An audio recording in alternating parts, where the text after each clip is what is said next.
leadership skills and management skills. And those two things to me are separate. Leadership is having vision, communicating that vision, and then breaking that vision down into little micro missions that are either daily, weekly, monthly to achieve that vision and communicating it with your team. Management is how do you manage a team with different personalities and attitudes and life experiences. Welcome to the I Own It podcast with Ben Reinberg.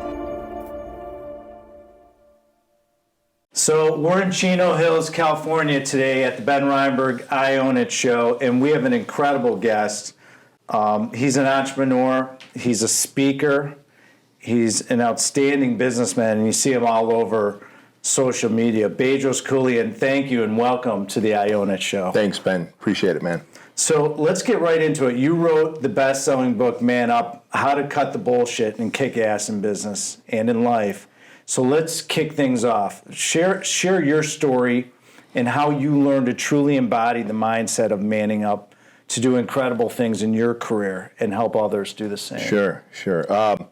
So I wrote the book, the book was published in 2018. I wrote it in the 2 years previous to that. So 2016, 2017, I was writing the book. And what led me to writing the book is, as you know, being an entrepreneur, entrepreneurship is, there's no playbook for it. There's no game plan. There's no playbook. I have yet to see any university actually teach anyone how to be an entrepreneur, although they sure market like they do. And so as you grow into business, and for me, I started really getting into entrepreneurship late 90s. And when I started Fit Body Bootcamp, our international franchise here, right after the housing market crash, I realized if I take that outdoor boot camp and bring it indoors, we can do group training and make the cost of personal training affordable and convenient, especially during a time when the housing market had crashed. People were broke, they didn't have money, but they still wanted to get fitness results. And so I had a great idea, and we often think that if we have a great idea, we just build it and they will come, and they did. What I didn't have is leadership skills and management skills. And those two things to me are separate. Leadership is having vision, communicating that vision, and then breaking that vision down into little micro missions that are either daily, weekly, monthly to achieve that vision and communicating it with your team. Management is how do you manage a team with different personalities and attitudes and life experiences. And since I was horrible at managing, as my franchise began to hockey stick, say 2010, 2011, I felt the stress fractures of poor leadership, and I was indecisive. I was definitely emotionally charged when an employee wouldn't make the right move. Instead of coaching them, I would get passive aggressive with them, and I found that I was losing some of my best employees, and I was also attracting some horrible employees, and I saw the common denominator was me. As much as I wanted to blame them, I realized I was the problem, and so I reluctantly decided that I need to spend time improving the skill sets of not marketing, not sales, not product, which is what I was really good at, but leading and managing a growing team. I went from having just one assistant as a marketer to having several, team members. At one point, I think I felt the first stress crack in my leadership skills right when I had about 9 employees. And today we have over 70 employees in the building here and across the country. And then when you think about our hundreds of franchisees and their staff, we manage a ton of people. But leadership and management of people was not factory installed for me. And so I invested in learning to lead, learning to manage, and that came with a lot of personal growth and self-development, because you must develop the ability to communicate, to cast a vision, to be able to become decisive. I was very indecisive, and as you know, as an entrepreneur, if you're going to strike when the iron is hot, you better strike when the iron is hot. If you wait too long to make a decision, the decision will be made for you. Oftentimes, it's not the best decision in your favor. And so I was that guy. And so as I kept developing as a human, I saw that, wow, my franchise, now we hit the Inc. 500 list. Now we hit the Inc. Entrepreneur Magazine's top 200 franchises. And I didn't realize that entrepreneurship meant becoming a better version of yourself in terms of dealing with the traumas that you've had, better communicator, decisive, emotional discipline, morning routines. No one tells you about these things. And so I found out about it the hard way when I had a rebellion, when my franchise almost imploded on itself, when my relationship at home was starting to fracture. And so as I spent the next 4 years, from therapy to self-help books to leadership books, leadership courses, leadership coaching, I really developed. And I said, and the big thing was, when I was 38 years old, so 11 years ago, I had this massive panic attack. In my book, Man Up, I call it, the chapter I've dedicated to that story is, I named it The Morning of My Heart Attack. Because I truly thought I was having a heart attack one morning. As it turns out, I was having one of many panic attacks. And that led me to doing more self-work and self-discovery, et cetera, and made me a better leader, manager, entrepreneur, et cetera. But I wanted to write my book, Man Up, because no one talks about the self-development portion of becoming a better human. And as it turns out, when you develop to become a better entrepreneur, you also end up being a better husband. You also end up being a better friend, a better father. And all those things to me have much greater value than money. While I love making an obscene amount of money and I love having all the different brands underneath my umbrella, the legacy I want to leave behind is a family that I've built who will have a much greater impact. My kids will have a much greater impact on this planet than I will. So I wrote the book Man Up because my mantra during those times was, hey man up and make that decision. Man up and have that conversation. Man up and go to sleep so you can wake up and have a proper morning routine. I had to man up my way to being the better version of myself. And so hence the title of the book, Man Up.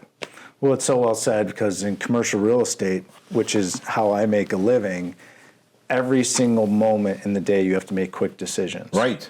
And it's constant manning up. And so when I started reading your book, I realized it's such a brilliant book because it's so true.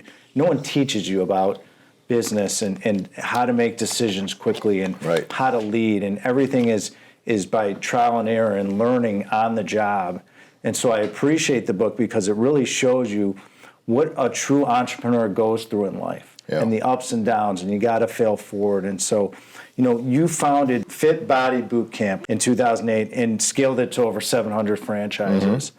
So share the story of your business. A lot of entrepreneurs want to know, how did that get started? I know you said you were looking for a way to change the dynamic after the housing crash, but from the initial concept, how did you make it into a wildly successful business? What was the moment that it just started taking off into that hockey stick? That's a good question. So when I got the idea of Fit Body Boot Camp, again, the housing market had just crashed in 2008. Up until then, again, I was very active as a personal trainer, and a few years earlier, I had sold my 5 personal training gyms. So in San Diego County, I had 5 personal training gyms where I had personal trainers who delivered one-on-one personal training services. And as you can imagine, when a trainer is delivering one-on-one personal training services, it is pretty costly. We're talking, if you're working with a trainer twice a week, you're paying $400 or $500 a month.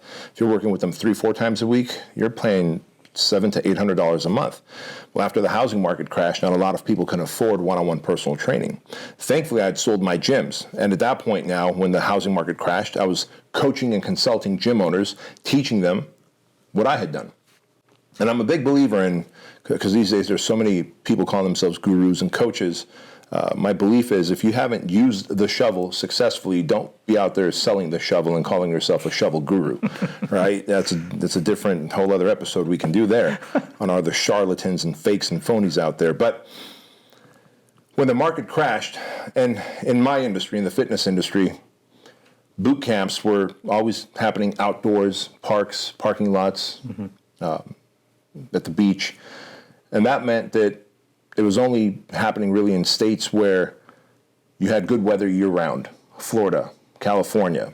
The rest of the states, if the weather permitted, you can run an outdoor boot camp and make some extra cash as a personal trainer. But as soon as the weather got a little cold and rainy and icy and snowy, you're done running boot camps. So I knew that if we take that one-on-one model and go one-on-many, we can lower the cost and make it affordable. So to me, entrepreneurship boils down to one thing. You find a problem that the masses are having, create the solution, and then market the hell out of it.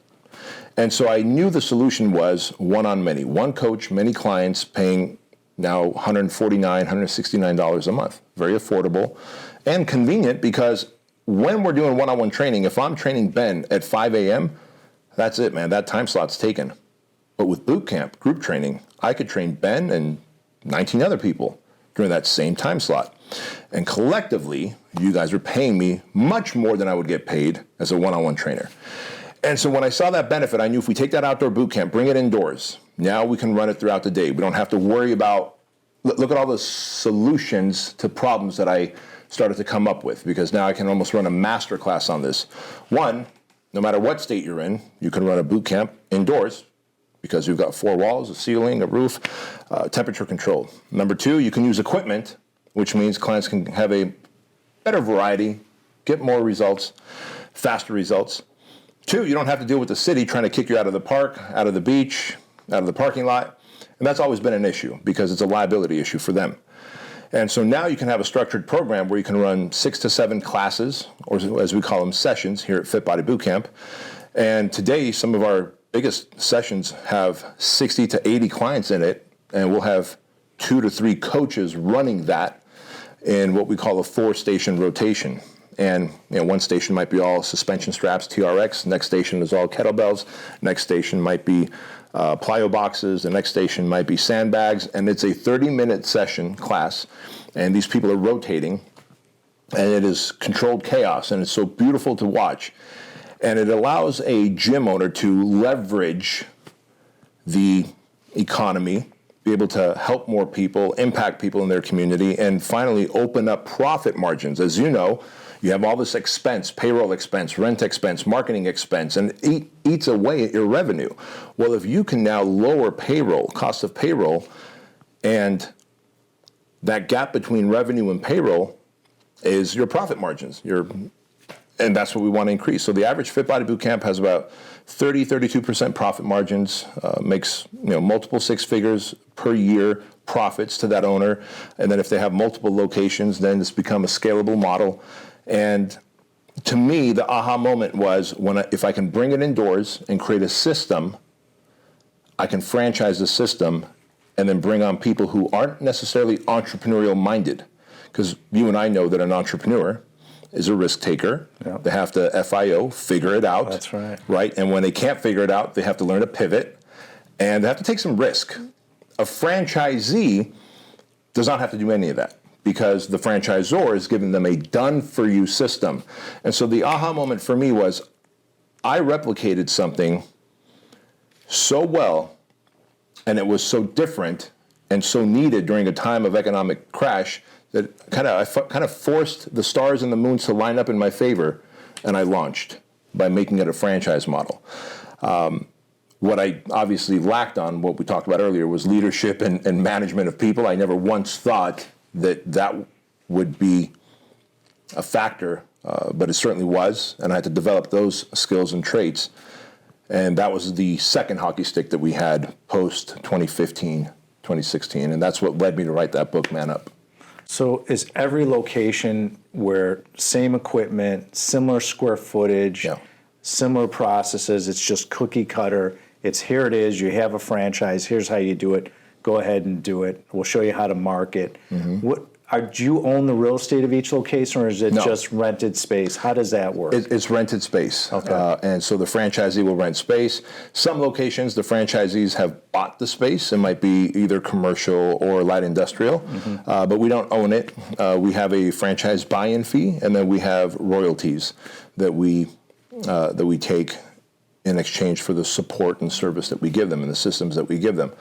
But man, I got to tell you, it is so easy to, and imagine this, it doesn't matter where you are in the country, where you are in the world, we have construction companies that will make a footprint for you, like identical, from the flooring to what we call the expression walls to the lighting. Everything is pre-designed, pre-packaged, and ready to deploy, and it takes any of the guesswork out of, gosh, when are my doors going to open? So as an entrepreneur, especially as a small business owner, you want predictability, and that's what we give them. So when you start expanding the franchises and you got to a certain level, What were the biggest challenges you faced in keeping the brand standards? Because with so many different locations, it's hard to control. So you look at all these locations, how do you control the standards for your brand? Yeah, that's a good question, and yet another learning lesson, right? Right. In fact, there was that, I think it was called Founder, the story of how McDonald's came to be, right? That's right. The Ray Kroc discovered the McDonald's brothers, and he realized, like, all right, I can duplicate the system and make it a franchise. And if you remember that movie, these McDonald's that were supposed to be selling burgers and fries, some were selling also burritos, some were selling fried chicken, and Right. he would go and do what is now known as compliance checks. And like, why are you selling fried chicken? Well, we figured we're a restaurant. If we offer more things, we'll have a better opportunity of getting the money. But in reality, it confuses the public, and it makes you one of many instead of a master of one specific thing. And so our model is group training. Our model is we don't have showers because we're 3,000 to 4,000 square feet. Right. We're not a big box gym that's 30,000 square feet where we're going to have 8 showers, a locker room, etc. So every now and again, when a franchisee is visited by the Good Idea Fairy, and the Good Idea Fairy will visit by way of, hey, maybe we should add a kids center, a kids club, a little babysitting corner. What they don't realize is, well, now you've got to redesign that place, add more square footage, number one, which means your rent went up. Number two, you need someone to watch those kids who's certified and has CPR training, so payroll just went up. Those power outlets need to be a certain level off the ground so that those kids don't zap themselves. So you create a lot of liability issues. And your liability insurance went up because now you have minors, you have children in the gym. So whether it's a kids club, a juice bar, showers that they add, we have a process of vetting out people who are prone to the Good Idea Fairy visiting them. The process to sell a Fit Body Bootcamp takes about 90 days. Like, they're vetting us as we're vetting them. Okay. One, we want to know, like, do you have a criminal background? Are you the type of person that leans into action? Do you follow a process? Or are you going to open up a Fit Body Bootcamp but then put squat racks in it and a juice bar and a showers, and then all of a sudden, create a liability issue that for yourself and for us. But it's for that reason why all big franchises like us have a compliance officer and a compliance department. And it is not only to make sure that those franchisees are compliant to our standards and processes, but it also holds us compliant because the Federal Trade Commission oversees franchises. Mm-hmm. So the Federal Trade Commission also holds my feet to the fire and says, hey, this is what you're supposed to give to the franchisees. Are you giving that? So our compliance officers upstairs not only hold my feet to the fire, I have to vet everything through them, or my CEO has to vet everything through them. Can we do this before we deploy it? But they also hold our franchisees compliant in terms of, here's the best practices to be profitable. Like, don't do this, don't do that. If you do, it'll cost you time, money, energy, and effort, and we'll ask you to debrand. So from all your learning as an entrepreneur, you're coaching now. Yeah. How long have you been coaching for? So as I told you, man, I've been coaching gym owners, and I always coach what I'm successful at. Right. And so since I had opened up 5 gyms, and they were all one-on-one personal training studios, anybody who was interested in doing that, I would coach them. I probably started doing that 2005, 2004, 2005. But as I got into franchising, I started gaining other entrepreneurs. Somebody who wants to open up for example, I've got a coaching client. He's got a truck driving academy. It's a franchise. I've got a franchise coaching client who has a dental franchise. He's a dentist, and he's teaching other dentists how to open up a successful practice. So these days, my coaching clients are former pro athletes, from Super Bowl winning NFL champions to 7-time Mr. Olympia, Phil Heath, to some of the biggest names and influencers who have coaching programs of their own, from Lewis House, who has his Greatness Mastermind, and I had the good fortune to help and support Ed Milet and Andy Frisilla start the Arte Mastermind, since I've been running coaching programs and masterminds for some 20 years now. And so I get to coach the coaches, I get to coach the top entrepreneurs, and I'm not cheap, but I'm good at what I do, and I've got a very specific way of delivering actionable steps that produce an outcome. I'm very process-driven, and so I teach them how to think like me in that 12 months of coaching that I give them. So is the outcome defined, and then you back into it and say, okay, here's what we're going to do every week, every month. Absolutely. And it's very structured. Yeah, That's yeah. brilliant. Like I love the kickoff call of every 12-month coaching program, which we call the domination year, is the kickoff call before they even come in here at HQ for a half day. So they get 2 half-day coaching sessions with me in person, and then monthly coaching calls one-on-one. And that's why it's $100,000 to coach with me. Right. It ain't cheap, like I said. But on that kickoff call, number one question I ask them is, what does a win look like at the end of the 12 months? And if they go, well, I want to have better systems, or it's I want more clarity, that's not enough. Like, Right. give me number of locations, how much revenue, how much profit margins, how much time freedom do you have? Are you spending time with your wife and kids, or are you single, and therefore we can grind for the next 12 months, right? Like, so I give them all the categories of life, show me what a win looks like, and I have them go from fuzzy to very clear. And then while there might be some deviation over those 12 months, we're pretty much following that blueprint, and I'm holding their nose to true north. When you're coaching them, what are you finding some of the challenges people have that, you know, in order that you have to kind of hone them in and say, okay, here's what you got to do, you're not doing it. Is there common challenges you see with a lot of these people? Yeah, and even with top performers, like Uh-huh. a couple of my clients, literally their companies do about $1 billion. One of them does north of $1 billion. One of them is about to hit $1 billion. Several 9-figure, 8-figure, even 7-figure entrepreneurs. And it doesn't matter the category. They're usually looking down and in, as in 2 hands on. Even like the Sansone brothers, who have one of the biggest construction and real estate development companies out of St. Louis, make $500 million a year in revenue. They're too involved in the day-to-day with their 500 employees. So instead of looking down and in, guys, let's go up and out, right? That's what a visionary does. We look up and out. And so there's that factor. They're too far into the trenches. Hey, no one can do the job as good as I can, so I'm going to do it myself. Great. To what cost are you going to do that, right?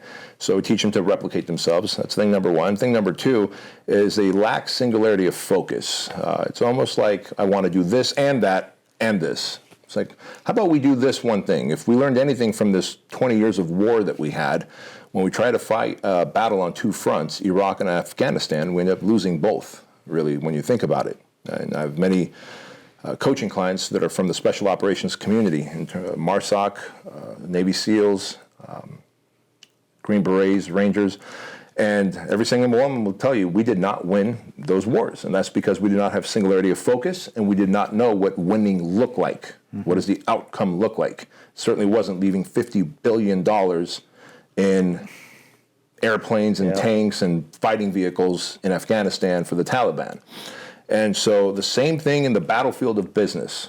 Like, we need singularity of focus. Let's just do this one. And they always say, well, you have Fit Body Boot Camp, and you have Truly Supplements, and you have a coaching business, and you wrote a book, and you have a software company. I sure do. But I have a leader for each one of those organizations. All I do is I meet with the leaders. They disseminate the message. I'm not in the day-to-day trenches. I'm not the CEO of any of my companies. I'm the visionary. And so I help them understand. So my average client is with me for 3 to 4 years. And so, hey, let's produce this outcome, desired outcome, get you out of the trenches, have singularity of focus, and then we can do project number 2 and 3 and 4 by building a business around a leader instead of building it around you. Oh, it's so well said. So you and I are around the same age. I'm a little bit older than you, and we come from a similar generation where it's hard work and grinding and focus, and there wasn't really the internet when we were kids, and no cell phones. And and you look at society now. I have 3 kids, and they're older, and you see what goes on. And I call it, we live in a soft society. You know, we don't, you know, you have to, the way you treat people, it's with kid gloves. And how do you see now the society? I mean, the way you've grown a business and you've had success, and I've been in business for almost 3 decades in commercial real estate, and I see the discipline and the showing up, and just like you said, the daily routines and managing people and leading. And I look at this new generation, and whether it's millennials to Generation X, how do you feel about what you see coming up in this country and how it impacts us, and comparing to what you've been through? Yeah, well, you know, I'm an immigrant to this country, right? I'm a foreigner. I was 6 years old when we came here. We escaped communism to come here. I lived in Section 8 housing. I saw my dad grind it out at 3 jobs. My older brother, older sister had multiple jobs. My mom took care of me and looked after the apartment, the Section 8 housing complexes that we lived in. I certainly don't expect people to have that level of discomfort, but a hard life produces a hard man or woman. That's just how it is. There's resiliency that is produced out of having a hard life. I think there's a saying that goes, if you want an easy life, do hard things. If you want a hard life, choose the easy path, right? And so when you have lived a hard life, you develop resiliency and resourcefulness, which is very much what we have figured out, our generation. But then our generation went and we had so many years, like 2 decades of what Tony Robbins calls spring and summer. He always says, winter is coming. We don't know how winter is going to show up. We don't know if it's going to be a stock market crash, housing market crash, airplanes hitting the World Trade Center, but winter is going to come again. Hell, it showed up a few years ago as a pandemic. That's right. But winter's coming. But we had 20 years of amazing growth economically, technology, internet, social media, apps, telephones. And our generation is just as guilty because with all of that available to us, as we grew our businesses and money was easier to come by, it was easy to spoil our kids. You don't have to have it as hard as I did. That's right. In fact, here's an iPad. It'll keep you entertained while Mom and I eat. Thankfully, I caught on and did not do that with my kids. My wife and I were congruent in our vision with how we're going to run a family. Sadly, we were the exception and not the rule. Most people did. And so they raised soft kids. They protected them. It's almost like they unintentionally left the bubble wrap on for too long. They left the training wheels on for too long. And so when you do that and your kids never experience hardship, to be able to develop resiliency and resourcefulness, you can't then say, well, why don't you leave the house? Why are you still in the basement playing video games? Well, they're 30 years old now, and you still treat them like a child. You didn't do your job as a parent. And these kids, by the way, they have too much, when I say kids, they're in their 20s and 30s, my God, but they have too much comfort and convenience in their life. Like, we should not live in a time where you can track your food on your phone by ordering it, having some stranger pick it up. Could you imagine if our generation, like instead of calling a cab, a stranger pulls up and you're going to get in their car? Fuck no. Like, you don't do that, Exactly. right? Or how do I know you didn't poison my food if you brought my food to me? But today, an Uber will come pick you up on demand. You don't have to schedule a taxi the night before. Your food you can customize, and I want a burrito with extra meat, extra cheese, hold the onions, and you could see it coming down. And the greatest frustration and challenge that this generation has is when they get all worked up because they can see a little traffic and their burrito is just 2 miles away, but it's just moving so slowly. Like, that is a high level of comfort and convenience that is unnecessary. Go out, go to Green Burrito, order a burrito, wait in line, have conversations, open a door for someone, say your please and thank yous. Have a little life conflict, goddammit. That's what's missing, right? That's what's missing. And what's interesting about that is, you see these kids and the communication is lacking. Yeah, they don't communicate with anyone. They can't sit here like we are and have a conversation. We've never met before. We're communicating. We're connecting. But you see these kids and everything is down. I have to text. Yep. And so when you see them out in public and you're saying, hey, go talk to this person, it's almost like they're frozen.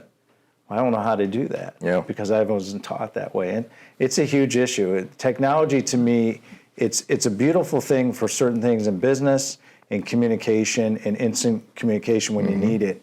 But for communication, the art of being with someone in person, looking them in the eye, shaking the hand. It's the problem I have with remote, not only learning, but also remote workplace. Yeah. And it's the biggest discomfort I have in my business in commercial real estate is that you can't shake someone's hand.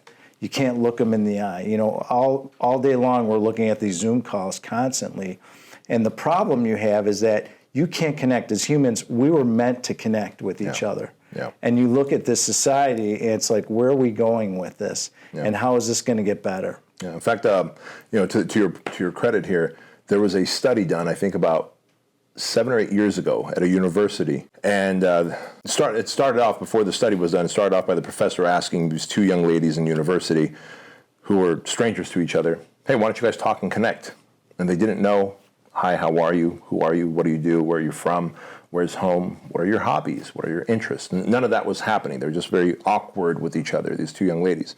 The professor then dragged 2 chairs out into the teaching area, turned them chairs back to back, had the 2 young girls, each of them sit in a chair back to back, had them swap phone numbers, and within minutes, they were becoming best friends, texting. The art of communication, of storytelling, of orating is all but dead. And even with social media, people don't realize you need that. If you're going to write a great caption, you have to know how to storytell. You have to know how to connect. You have to know how to move people's emotions. And if you're not going to write a caption, you're going to make a video. Well, holy hell, that is communication. And even in Zoom. And so this is why, what did Elon Musk do? He fired 80% of the employees, most of them virtual. And he said, unless you're going to work in the building, here's the deadline. And people are shocked. Why? Wait, 20% of the workforce is running Twitter? Yes, sir. And they're all here in person, because virtual employees, for the most part, will deliver virtual results. Oh, so well said. So you wrote when you were a kid you had weight and health issues. And obviously looking at you, like me, you're into health and fitness. Was transforming your body the first big goal you achieved? And did you love fitness at first, or was it something that you grew over time to love? Yeah, well, for me, so, growing up Armenian, and again, not having a lot of food available to us in terms of what we can eat. It's whatever the government gave us, especially the first couple of years here in the country. A lot of white bread, a lot of potatoes, a lot of oils to fry everything in. Peanut butter, Velveeta cheese, or not Velveeta, but government cheese. It was made to look like Velveeta. And I gained weight very quickly. And genetically, I'm predisposed to gain weight. And so by the time I made it to high school, I was probably 30, 35 pounds overweight. And I realized that if I am going to make it to prom, this was probably about 10th or 11th grade, if I'm going to make it to prom, and there was this beautiful Latina girl that I had a crush on, her name was Nakaya. And I said, if I'm going to ask Nakaya to the prom next year, my odds are going to be incredibly better if I'm fit and I look desirable to her. So I was a bit of a pariah in school. I wasn't really popular.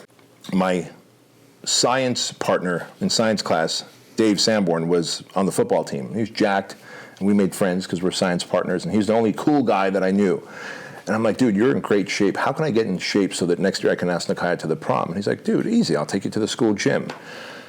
Ben, it was the most intimidating experience I ever had. He took me to the school gym. These guys are benching and deadlifting and squatting and like clinging the weights. And I didn't want to be there. But I'm there with Dave, and he's showing me the ropes.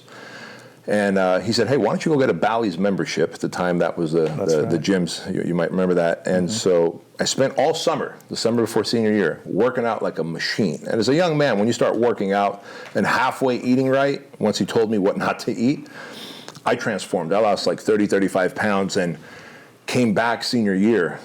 And it's like a new man. I'm making eye contact. I'm charismatic. I didn't realize that it's not the physical change, that it was the self-esteem, self-worth, confidence that came with it.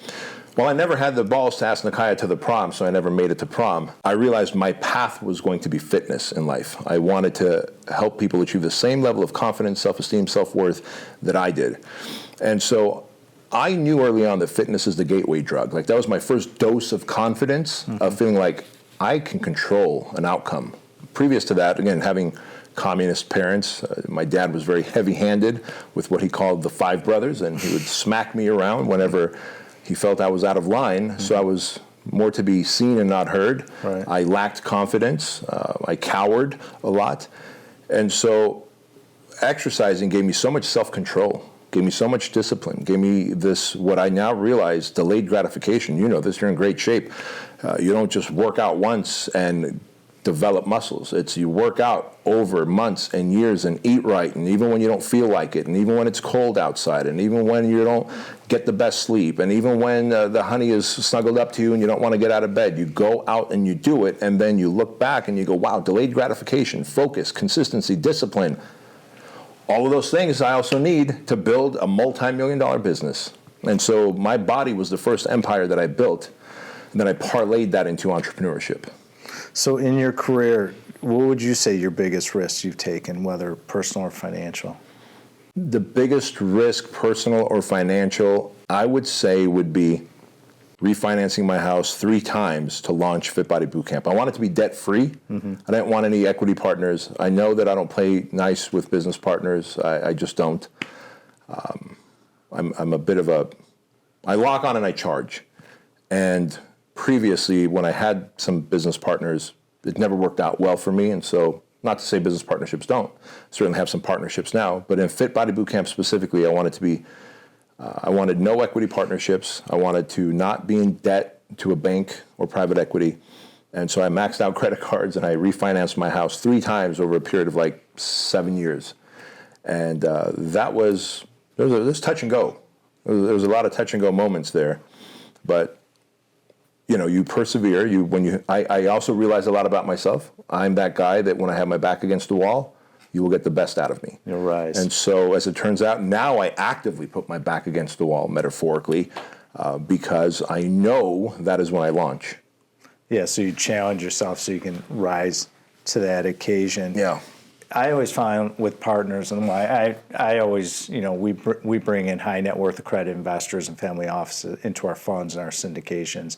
I always felt that no one's going to outwork me. Mm-hmm. No one's waking up at the crack of dawn. No one's taking ownership and responsibility. And I think that's what a true entrepreneur does. And if you're not aligned value-wise and commitment level and offer value to each partner, I find it hard to have partnerships. So I always struggled because I wanted control. I wanted to make sure things were right. And it goes back to your point, eventually as you evolve and you mature, you have to delegate and have great leaders, which I've learned over time. But it's true, partnerships are very difficult because if your partner doesn't align with your values and isn't going to work hard and carry their weight, you're never going to have an equal partnership. Yeah. And resentment happens. That's so well said. And when you think about it, it's just like a marriage, right? You take on a partner, you're kind of marrying into his relationship with his wife or her husband, and any emotional baggage they come with. And we're all human, so we've all encountered some kind of trauma in life, and so those traumas come with limiting beliefs and glass ceilings and loyalty issues and trust issues. And like, hey man, I'm willing to deal with that in a marriage and work through that. Like, that's how a marriage gets better. I don't know if I want to go through that with a partnership when I don't necessarily get the other benefits of a marriage from you, right? And so to me, it's a bit of a high-risk thing, but I also realize the right partners together can compound growth. If it doesn't matter, let's say you and I got into business and you own 70%, I own 30%, I will work like I own 100%.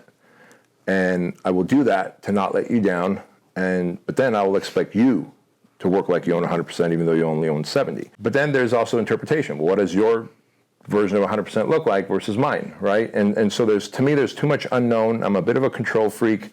And so it is important to know yourself as an entrepreneur. Like, what risks are you willing to take?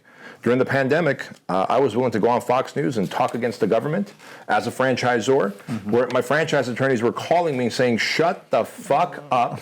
You are going to have a class action lawsuit against you from your franchisees. And I said, I don't care, because we are now fighting a war on our freedom. This is not about economy right now. We're fighting a war on freedom. I come from a communist country. I'm willing to lose every franchise location if I have to.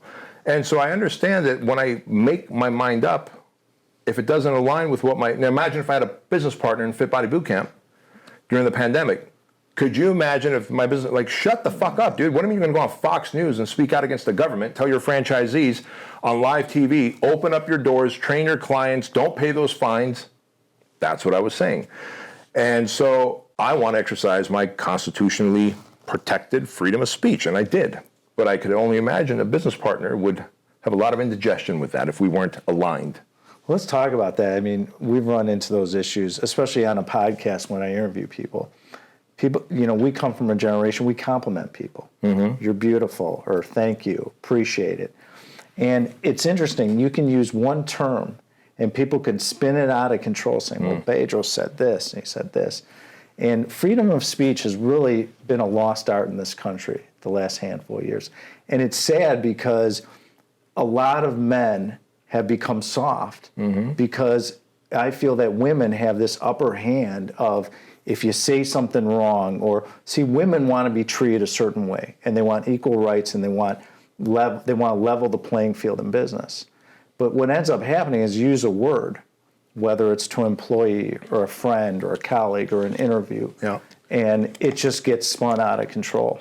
And it's hard for men because, there's a survey where they were saying, well, what do you think women really want? Well, they want us to be sensitive. They want us to be good listeners. And women said, no, I want someone to lead.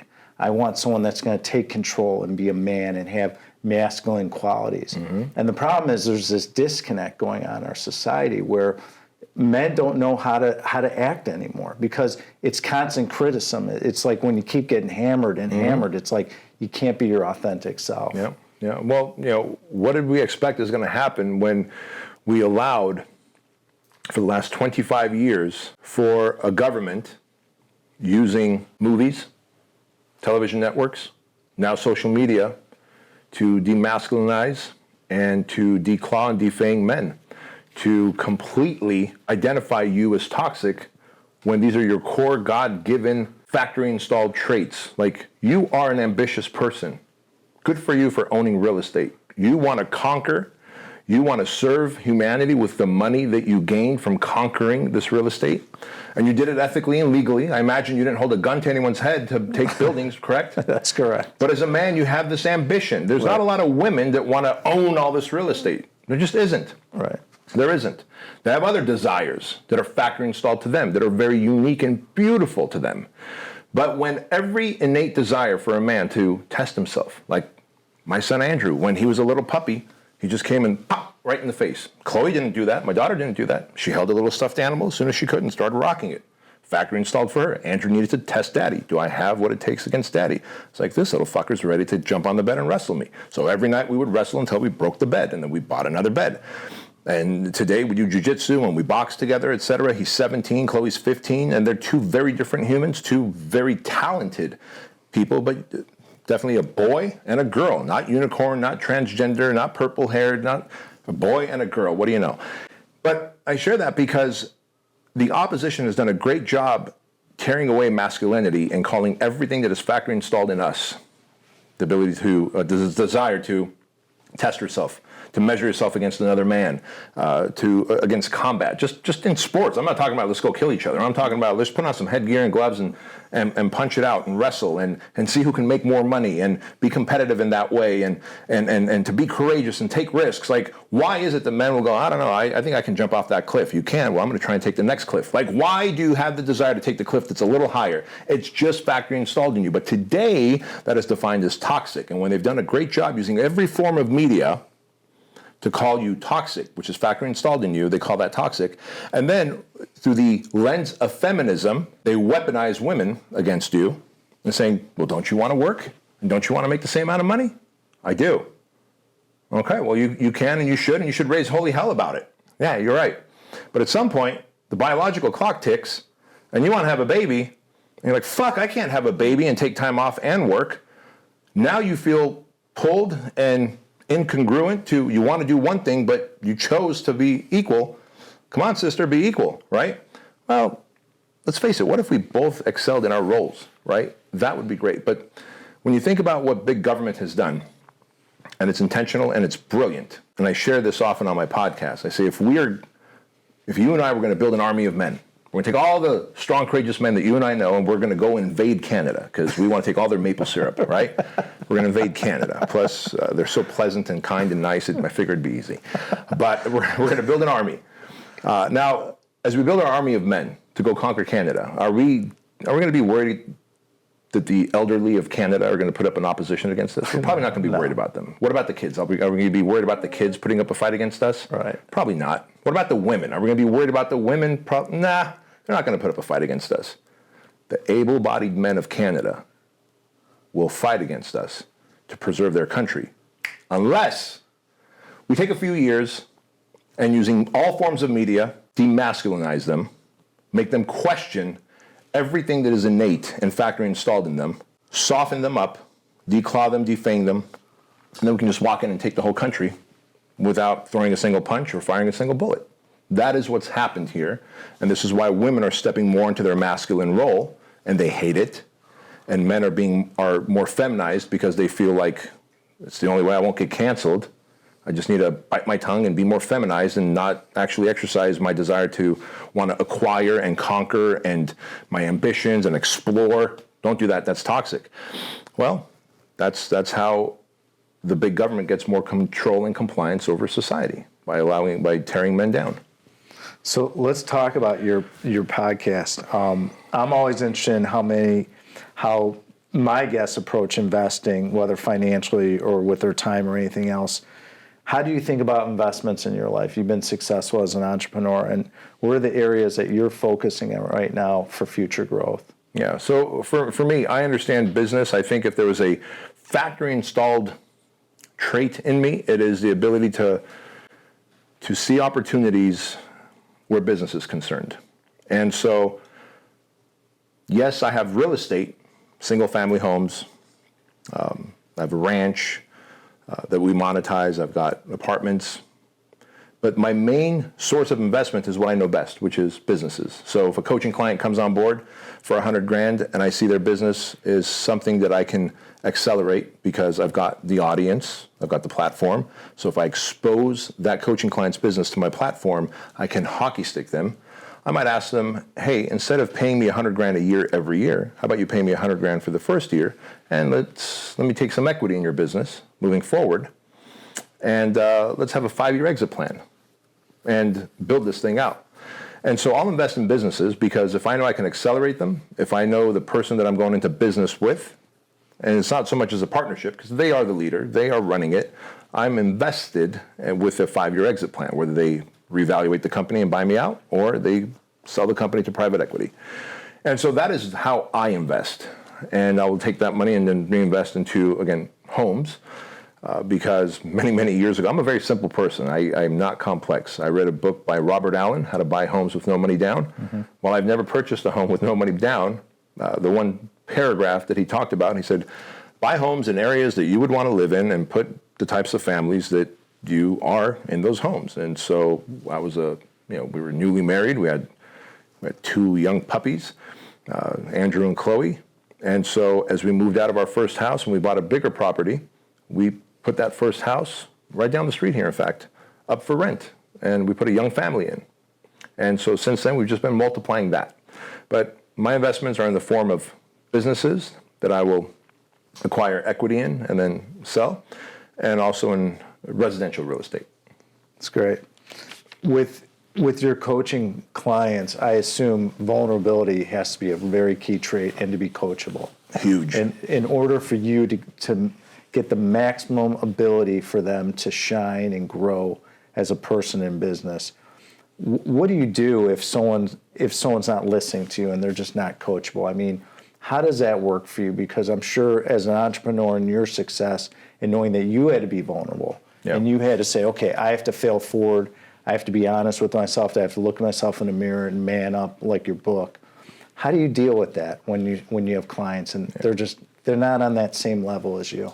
So during that kickoff call, as I told you about before they even come to their first half day with me, I'll let them know that part of it is that I have to be fully transparent and authentic with them. And so if you ever watch my podcast or you follow me on Instagram, what you see is what you get. Like when you come into this building, literally what you see is what you get.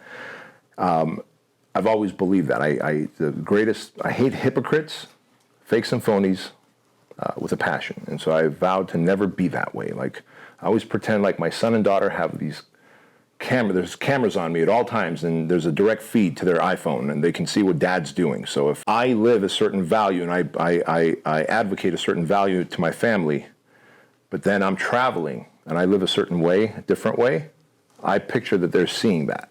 And so I'm congruent with the man that I say I am.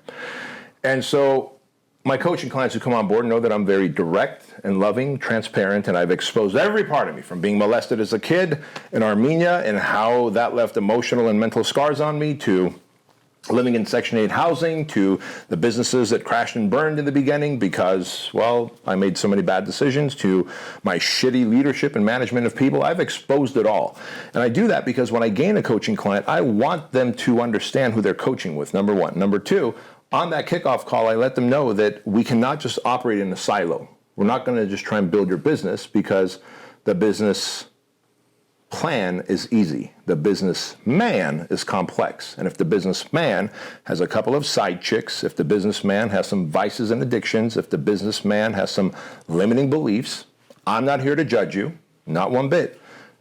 But if I see that that's something we need to discuss during our half days, are you okay discussing that? Oh, by the way, I don't plan on having pillow talk with my wife about your life. I don't plan on writing a book about my coaching clients. And I'm going to take everything to my deathbed. With that in mind, are you open to talking about everything if I have to tee up a conversation?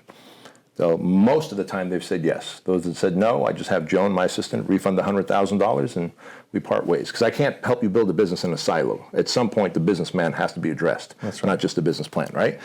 And so during the half day, I reiterate that message again, and inevitably they'll see this version of me that they saw on Instagram, and they realize this guy truly gives a shit. I do. One thing I hear often is that, gee, I can tell you have a high give a shit factor.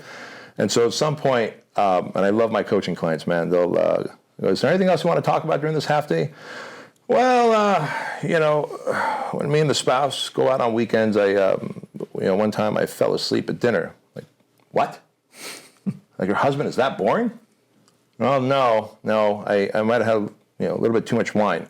Oh, you mean you passed out? Yeah. Did anything happen before you passed out? Yeah, it was really loud and obnoxious, and so all weekend long my husband didn't talk to me, and so, my Mondays are pretty chaotic because I'm trying to reestablish my relationship while trying to build this business that you're about to coach me on. Got it. Have you ever thought that you might be a functioning alcoholic? Oh, I never thought of that. I can control myself. Yeah, that's why they're called functioning. You're a high-functioning alcoholic. You're not in the gutter, but you are functioning as a decent human being for the most part until you kind of pull the ripcord and go bananas on a weekend.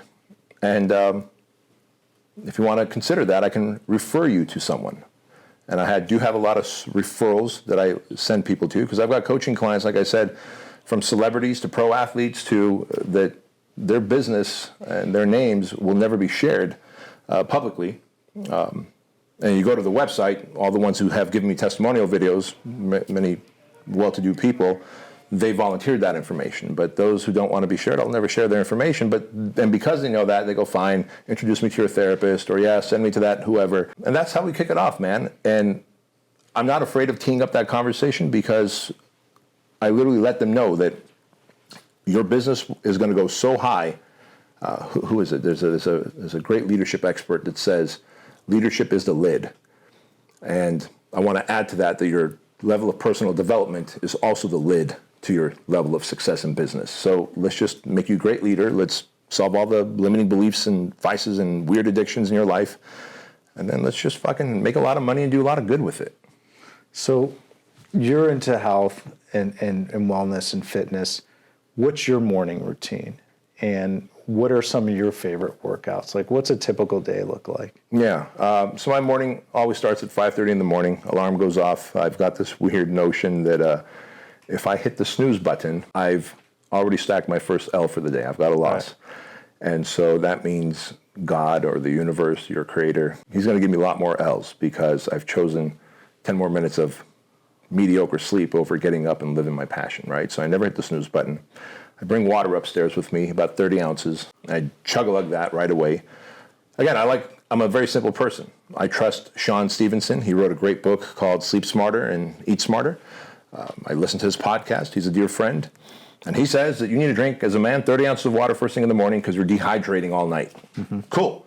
So I hit the snooze button or turn off the alarm, drink my 30 ounces of water, turn on my Jack Johnson Spotify. I just love Jack Johnson's music. It puts me in a good state of mind. I think factory installed, I wake up angry and bitter most days. Mm-hmm. I'm a bit of an angry, bitter morning person. But between Jack Johnson, water, opening up the window, raising the curtains, getting some sunlight, and then the 3 gratitude text messages that I send out before I go into the shower. Just think of 3 different friends in my life or colleagues or people that have mentored me. And just, hey, just want to thank you for being a good mentor. You've done so much for me. Send. And it puts me in a state of gratitude because, again, I'm an angry and bitter person in the morning. By the time I get out of the shower and I'm listening to a few songs of Jack Johnson, I'm usually in a great headspace. When I go downstairs, I've got my GSD list, Get Shit Done list. It's 3 to 5 things that are the needle movers, money and meaning, in that order. These are the emails that need to get done, calls I need to do that are going to generate money first, meaning second. And by 9 a.m., I'm on my way to BK Strength, my gym down the street, where I work out for about 45 minutes. Go across the street to the park, get some sunlight while I listen to Joe Rogan or Jordan Peterson or an audiobook, about 2 to 3 miles. And I'll get here by about 11:30, take a shower upstairs, change into clothes, and I'm either doing these podcasts or I'm coaching clients on coaching calls, or I'll sit in the conference room and my leaders will just rotate every hour and kind of give me the state of the business if it's a leadership meeting day. Or I'll have a half-day coaching client in that flew in for their half-day session. I'm a very predictable person. I don't have a key to the building. If I do, then I'd know how to lock it up, which means I'd stay here forever because I'm very OCD and driven and I want to finish everything. So I'm usually out with the last person. Every now and again, I'll see the cleaning crew and they'll let me out. But I don't know how to lock the building up, and I like it that way. Because if I did, I'd stay till midnight. How do you balance your emotions? You know, you have a lot of people pulling at you. I do as well. And, you know, you grew up with modest means and you've had to learn. And, you know, when you're an entrepreneur, you know, you learn not to trust people at times. Sure. And you have people battling you mentally. It's a struggle at times. How do you, like, I meditate a couple times a day. What do you do to balance your emotions? For me, it's been years of learning how to develop emotional discipline. And I learned that when I do hard, difficult things, for example, once a year I've got this thing called the Misogi that I do where I'll work the full day on a Friday. And then as soon as the sun goes, I'll see what time the sun goes down, let's say 4:54, because it's usually December when it happens. Okay, I'll put on my walking shoes and I'm going to hike all of Chino Hills all night until the sun comes up. Like, I want to do something difficult. So I do mini Misogis all week. On Sundays, I'll train legs and then go on a 3-mile hike in the hills here. But once a year, I do something very difficult, which is basically I'm awake 24 hours and I get 30 to 40 miles of hiking in over a 13-hour window. Today, there's like 50, 60 people that do this with me. I started off doing it by myself and it grew to 5 people and now 50 people when I do these little wacky challenges of mine. But when I do that and I start getting blisters on my feet and my knees and hips start to hurt, we have all gotten to a place of so much pain, either working out in the gym or putting in a lot of miles on the road, where you go into that other place. I believe there's another room in everyone's head. David Goggins is the master of that. Oh, yeah. And you go to that other place and you get to meet your higher self. See, we are typically human animals. We're emotional, we're selfish, we respond to our feelings. We let our feelings determine how the day is going to go. But the human being who has transcended into a state of consciousness, like I see the world as a witness. Consciousness lives in me, my eyes are the window, and I witness the world. And so if you were to now have an outburst, I wouldn't think that you have any beef with me. The old version of me, the human animal version, would. Consciousness, the human being would say, he probably had a bad day, and let me see how I can help him. I wouldn't react and say, what the F, man, how dare you? I would respond by going, he probably had a bad day, and I just happen to be the recipient of it. So there's a lot of great work that I believe comes out of doing hard things.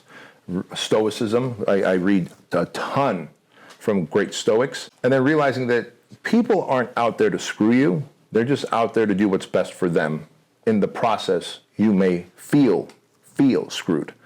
But if you don't react, you take a moment, maybe a day, maybe a week, to think about it and respond, you won't say or do anything that you're going to regret later or that they're going to screen capture and post on social media and make you look like a fool.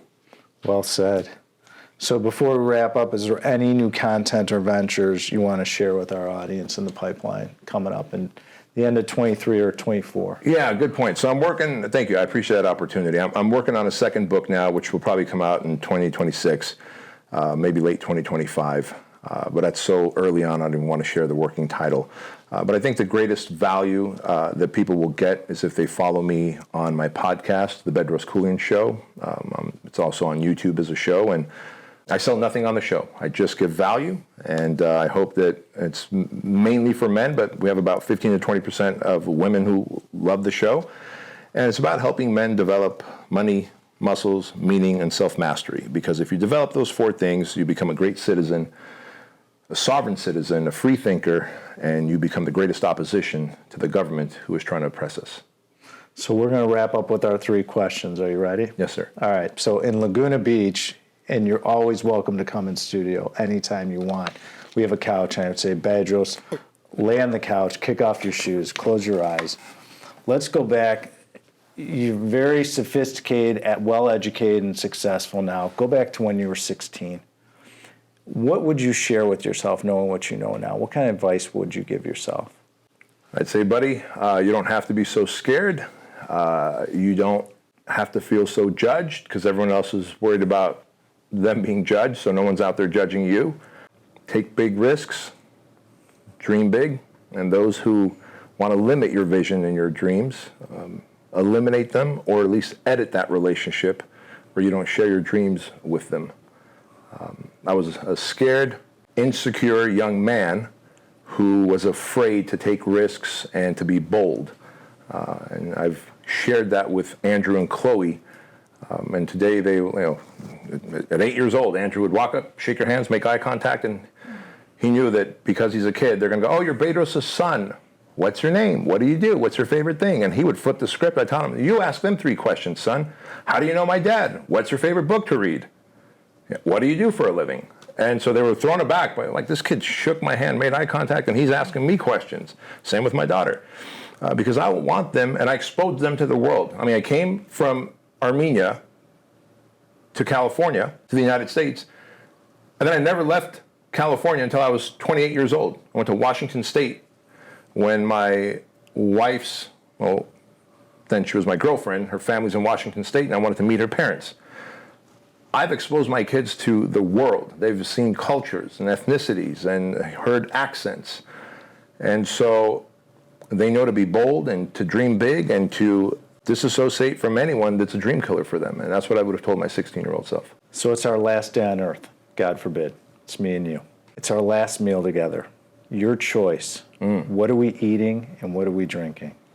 We're eating a giant salted pretzel. Okay. Like freshly baked. Wow. Several of them with cheddar cheese dip. And we're drinking fully loaded Coke. Okay. Which I realize is bad for us, but we're going to die anyway. That's right. Well said. Great answer. So in our studio in Laguna Beach, we have a black door.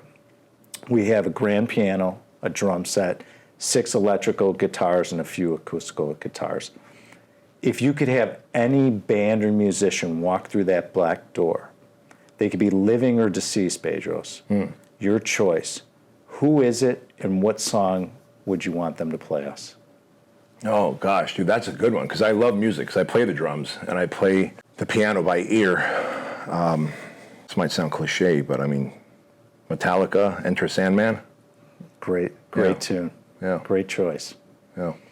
Well, thank you so much for joining us today. What a true privilege, and thank you for welcoming us in your house. Appreciate it. Thank you so much. If you're interested in listening to more episodes like this, with this great content and knowledge that Bedros Keuilian just dropped on all of us, kick that right-hand button and click subscribe. Feel free to click the like button as much as possible because, as I say, let it go viral. To follow me, go to benreinberg.com. You can follow me on all different social media platforms. And feel free to log on to our company, alliancecgc.com. We're the leaders in commercial real estate in the United States and investing in commercial real estate. Feel free to log on to our brand new fund, the Alliance Medical Property Fund. It is the hottest fund on the market in the United States. Bedros Keuilian, thank you so much again, and we'll see you soon. Thank you for listening to the I Own It podcast with Ben Reinberg. To hear our past episodes and connect with Ben, visit benreinberg.com.